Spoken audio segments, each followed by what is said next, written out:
If you enjoy this audiobook, please like and subscribe for more. The Monkey's Paw. From the Lady of the Barge. 1. Without, the night was cold and wet, but in the small parlor of Laburnum Villa the blinds were drawn and the fire burned brightly. Father and son were at chess, the former, who possessed ideas about the game involving radical changes, putting his king into such sharp and unnecessary perils that it even provoked comment from the white-haired old lady knitting placidly by the fire. "Hark at the wind," said Mr. White, who, having seen a fatal mistake after it was too late, was amiably desirous of preventing his son from seeing it. "I'm listening," said the latter, grimly surveying the board as he stretched out his hand. "Check." "I should hardly think that he'd come tonight," said his father, with his hand poised over the board. "Mate," replied the son. "That's the worst of living so far out," bawled Mr. White, with sudden and unlooked-for violence. "Of all the beastly, slushy, out-of-the-way places to live in, this is the worst. Pathway's a bog, and the road's a torrent. I don't know what people are thinking about. I suppose because only 2 houses in the road are let, they think it doesn't matter." "Never mind, dear," said his wife, soothingly, "perhaps you'll win the next one." Mr. White looked up sharply, just in time to intercept a knowing glance between mother and son. The words died away on his lips, and he hid a guilty grin in his thin gray beard. "There he is," said Herbert White, as the gate banged loudly and heavy footsteps came toward the door. The old man rose with hospitable haste, and opening the door, was heard condoling with the new arrival. The new arrival also condoled with himself, so that Mrs. White said, "Tut, tut," and coughed gently as her husband entered the room, followed by a tall, burly man, beady of eye and rubicund of visage. "Sergeant Major Morris," he said, introducing him. The sergeant major shook hands, and taking the proffered seat by the fire, watched contentedly while his host got out whiskey and tumblers and stood a small copper kettle on the fire. At the third glass his eyes got brighter, and he began to talk, the little family circle regarding with eager interest this visitor from distant parts, as he squared his broad shoulders in the chair and spoke of wild scenes and doughty deeds, of wars and plagues and strange peoples.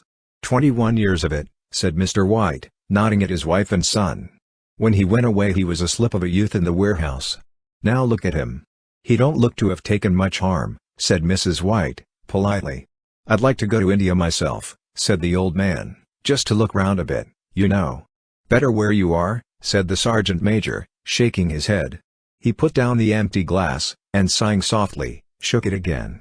"I should like to see those old temples and fakirs and jugglers," said the old man. "What was that you started telling me the other day about a monkey's paw or something, Morris?" "Nothing," said the soldier, hastily. "Leastways nothing worth hearing." "Monkey's paw?" said Mrs. White, curiously. "Well, it's just a bit of what you might call magic, perhaps," said the sergeant major, offhandedly. His 3 listeners leaned forward eagerly. The visitor absent-mindedly put his empty glass to his lips and then set it down again. His host filled it for him. "To look at," said the sergeant major, fumbling in his pocket, "it's just an ordinary little paw, dried to a mummy." He took something out of his pocket and proffered it. Mrs. White drew back with a grimace, but her son, taking it, examined it curiously. "And what is there special about it?" inquired Mr. White as he took it from his son, and having examined it, placed it upon the table. "It had a spell put on it by an old fakir," said the sergeant major, "a very holy man. He wanted to show that fate ruled people's lives, and that those who interfered with it did so to their sorrow. He put a spell on it so that 3 separate men could each have 3 wishes from it." His manner was so impressive that his hearers were conscious that their light laughter jarred somewhat. "Well, why don't you have 3, sir?" said Herbert White, cleverly. The soldier regarded him in the way that middle age is wont to regard presumptuous youth. "I have," he said, quietly, and his blotchy face whitened. "And did you really have the 3 wishes granted?" asked Mrs. White. "I did," said the sergeant major, and his glass tapped against his strong teeth. "And has anybody else wished?" persisted the old lady. "The first man had his 3 wishes." "Yes," was the reply. "I don't know what the first 2 were, but the third was for death. That's how I got the paw." His tones were so grave that a hush fell upon the group. "If you've had your 3 wishes, it's no good to you now, then, Morris," said the old man at last. "What do you keep it for?" The soldier shook his head. "Fancy, I suppose," he said, slowly. "I did have some idea of selling it, but I don't think I will. It has caused enough mischief already. Besides, people won't buy. They think it's a fairy tale, some of them, and those who do think anything of it want to try it first and pay me afterward. If you could have another 3 wishes, said the old man, eyeing him keenly, would you have them?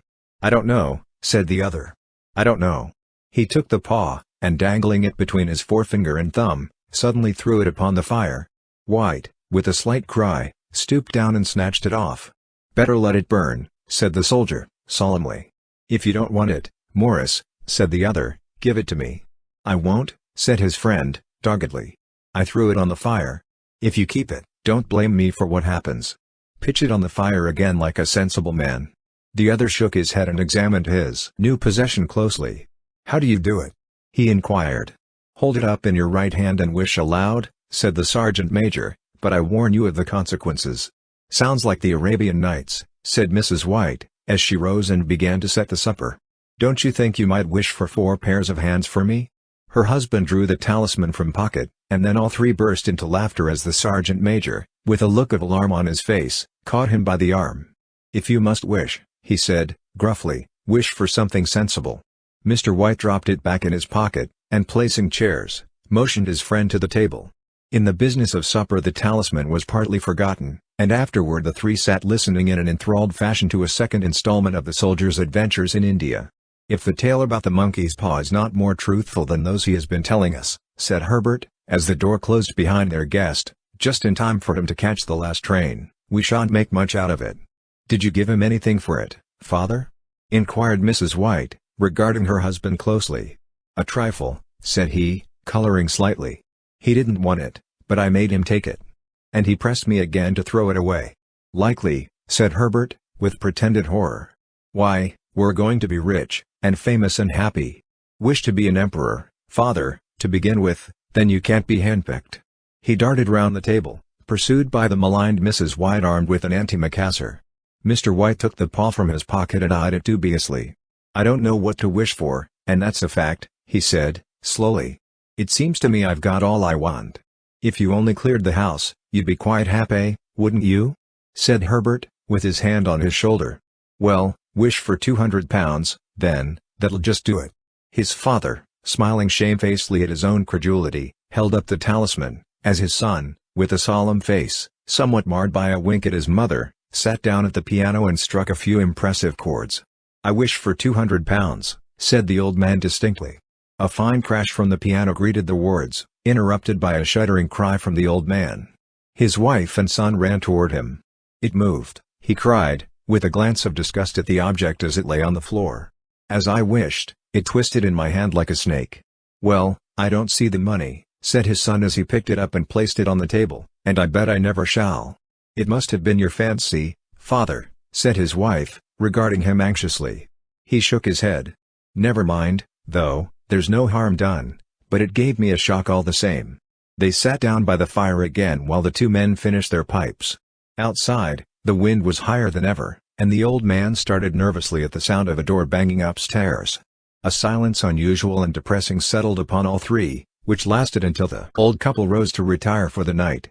I expect you'll find the cash tied up in a big bag in the middle of your bed, said Herbert, as he bade them good night, and something horrible squatting up on top of the wardrobe watching you as you pocket your ill-gotten gains. He sat alone in the darkness, gazing at the dying fire, and seeing faces in it. The last face was so horrible and so simian that he gazed at it in amazement. It got so vivid that, with a little uneasy laugh, he felt on the table for a glass containing a little water to throw over it. His hand grasped the monkey's paw, and with a little shiver he wiped his hand on his coat and went up to bed. 2. In the brightness of the wintry sun next morning as it streamed over the breakfast table he laughed at his fears. There was an air of prosaic wholesomeness about the room which it had lacked on the previous night, and the dirty, shriveled little paw was pitched on the sideboard with a carelessness which betokened no great belief in its virtues. I suppose all old soldiers are the same, said Mrs. White. The idea of our listening to such nonsense. How could wishes be granted in these days? And if they could, how could £200 hurt you, father? Might drop on his head from the sky, said the frivolous Herbert. Morris said the things happened so naturally, said his father, that you might if you so wished attribute it to coincidence. Well, don't break into the money before I come back, said Herbert as he rose from the table. I'm afraid it'll turn you into a mean, avaricious man, and we shall have to disown you. His mother laughed, and following him to the door, watched him down the road, and returning to the breakfast table, was very happy at the expense of her husband's credulity. All of which did not prevent her from scurrying to the door at the postman's knock, nor prevent her from referring somewhat shortly to retired sergeant majors of bibulous habits when she found that the post brought a tailor's bill. "Herbert will have some more of his funny remarks, I expect, when he comes home," she said, as they sat at dinner. "I dare say," said Mr. White, pouring himself out some beer, "but for all that, the thing moved in my hand, that I'll swear to." "You thought it did," said the old lady soothingly. "I say it did," replied the other. "There was no thought about it, I had just, what's the matter?" His wife made no reply. She was watching the mysterious movements of a man outside, who, peering in an undecided fashion at the house, appeared to be trying to make up his mind to enter. In mental connection with the £200, she noticed that the stranger was well dressed, and wore a silk hat of glossy newness. 3 times he paused at the gate, and then walked on again. The 4th time he stood with his hand upon it, and then with sudden resolution flung it open and walked up the path. Mrs. White at the same moment placed her hands behind her, and hurriedly unfastening the strings of her apron, put that useful article of apparel beneath the cushion of her chair. She brought the stranger, who seemed ill at ease, into the room. He gazed at her furtively, and listened in a preoccupied fashion as the old lady apologized for the appearance of the room, and her husband's coat, a garment which he usually reserved for the garden. She then waited as patiently as her sex would permit, for him to broach his business, but he was at first strangely silent. "I was asked to call," he said at last, and stooped and picked a piece of cotton from his trousers. "I come from Ma & McGinn's." The old lady started. "Is anything the matter?" she asked, breathlessly. "Has anything happened to Herbert?" "What is it? What is it?" her husband interposed. There, mother," he said, hastily. "Sit down, and don't jump to conclusions. You've not brought bad news, I'm sure, sir," and he eyed the other wistfully. "I'm sorry," began the visitor. "Is he hurt?" demanded the mother, wildly. The visitor bowed in assent. "Badly hurt," he said, quietly, "but he is not in any pain." "Oh, thank God," said the old woman, clasping her hands. "Thank God for that. Thank—" She broke off suddenly as the sinister meaning of the assurance dawned upon her and she saw the awful confirmation of her fears in the other's averted face.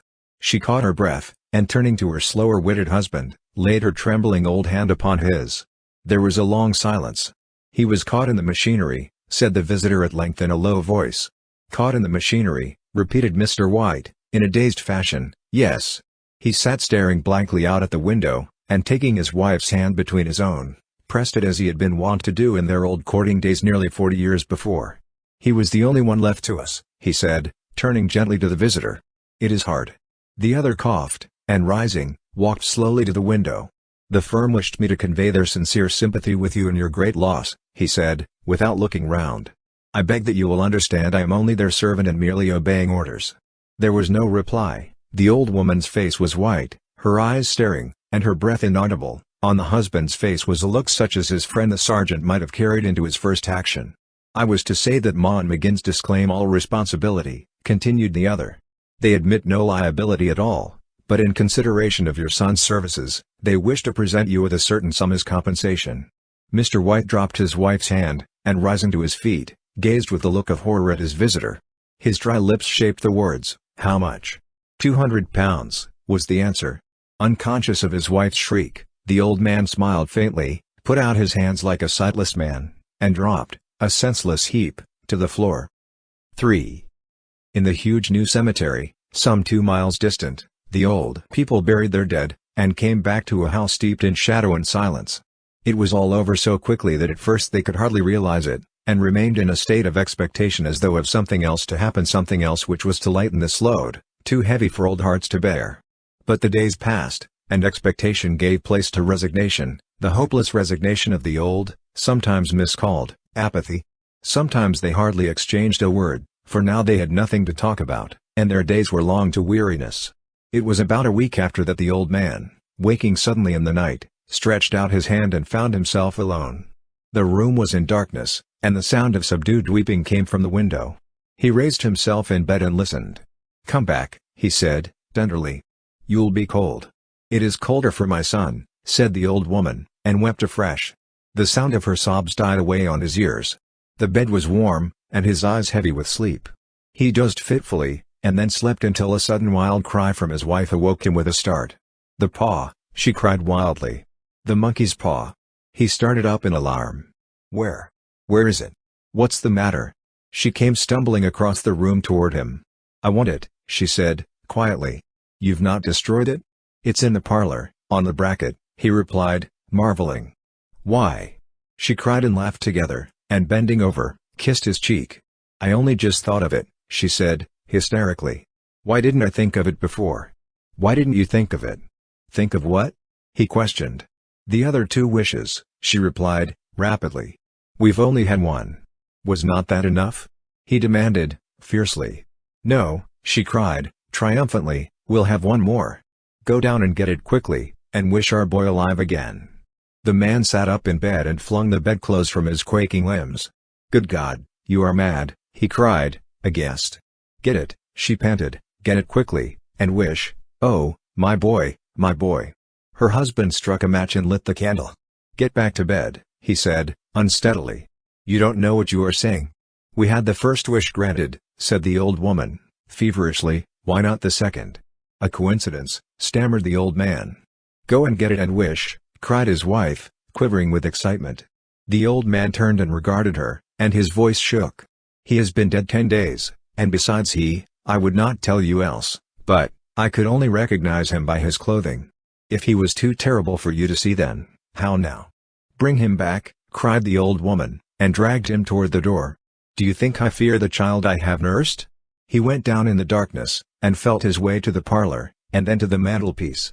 The talisman was in its place, and a horrible fear that the unspoken wish might bring his mutilated son before him ere he could escape from the room seized upon him, and he caught his breath as he found that he had lost the direction of the door.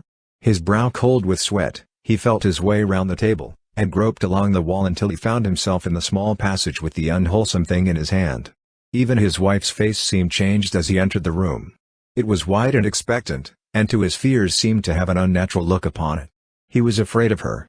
"Wish," she cried, in a strong voice. "It is foolish and wicked," he faltered. "Wish," repeated his wife. He raised his hand. "I wish my son alive again."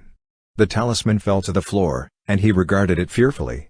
Then he sank trembling into a chair as the old woman, with burning eyes, walked to the window and raised the blind. He sat until he was chilled with the cold, glancing occasionally at the figure of the old woman peering through the window. The candle end, which had burned below the rim of the china candlestick, was throwing pulsating shadows on the ceiling and walls, until, with a flicker larger than the rest, it expired. The old man, with an unspeakable sense of relief at the failure of the talisman, crept back to his bed, and a minute or two afterward the old woman came silently and apathetically beside him. Neither spoke, but lay silently listening to the ticking of the clock. A stair creaked, and a squeaky mouse scurried noisily through the wall. The darkness was oppressive, and after lying for some time screwing up his courage, he took the box of matches, and striking one, went downstairs for a candle. At the foot of the stairs the match went out, and he paused to strike another, and at the same moment a knock, so quiet and stealthy as to be scarcely audible, sounded on the front door. The matches fell from his hand and spilled in the passage. He stood motionless, his breath suspended until the knock was repeated. Then he turned and fled swiftly back to his room, and closed the door behind him. A third knock sounded through the house. "What's that?" cried the old woman, starting up. "A rat," said the old man in shaking tones, "a rat. It passed me on the stairs." His wife sat up in bed listening. A loud knock resounded through the house. "It's Herbert!" she screamed. "It's Herbert!" She ran to the door, but her husband was before her, and catching her by the arm, held her tightly. "What are you going to do?" he whispered hoarsely. "It's my boy, it's Herbert," she cried, struggling mechanically. "I forgot it was 2 miles away. What are you holding me for? Let go. I must open the door." "For God's sake don't let it in," cried the old man, trembling. "You're afraid of your own son," she cried, struggling. "Let me go. I'm coming, Herbert, I'm coming." There was another knock, and another. The old woman with a sudden wrench broke free and ran from the room. Her husband followed to the landing, and called after her appealingly as she hurried downstairs. He heard the chain rattle back and the bottom bolt drawn slowly and stiffly from the socket. Then the old woman's voice, strained and panting. "The bolt," she cried, loudly. "Come down. I can't reach it." But her husband was on his hands and knees groping wildly on the floor in search of the paw. If he could only find it before the thing outside got in. A perfect fusillade of knocks reverberated through the house, and he heard the scraping of a chair as his wife put it down in the passage against the door. He heard the creaking of the bolt as it came slowly back, and at the same moment he found the monkey's paw, and frantically breathed his third and last wish. The knocking ceased suddenly, although the echoes of it were still in the house. He heard the chair drawn back, and the door opened. A cold wind rushed up the staircase, and a long loud wail of disappointment and misery from his wife gave him courage to run down to her side, and then to the gate beyond. The street lamp flickering opposite shone on a quiet and deserted road. If you enjoy this audiobook, please like and subscribe for more.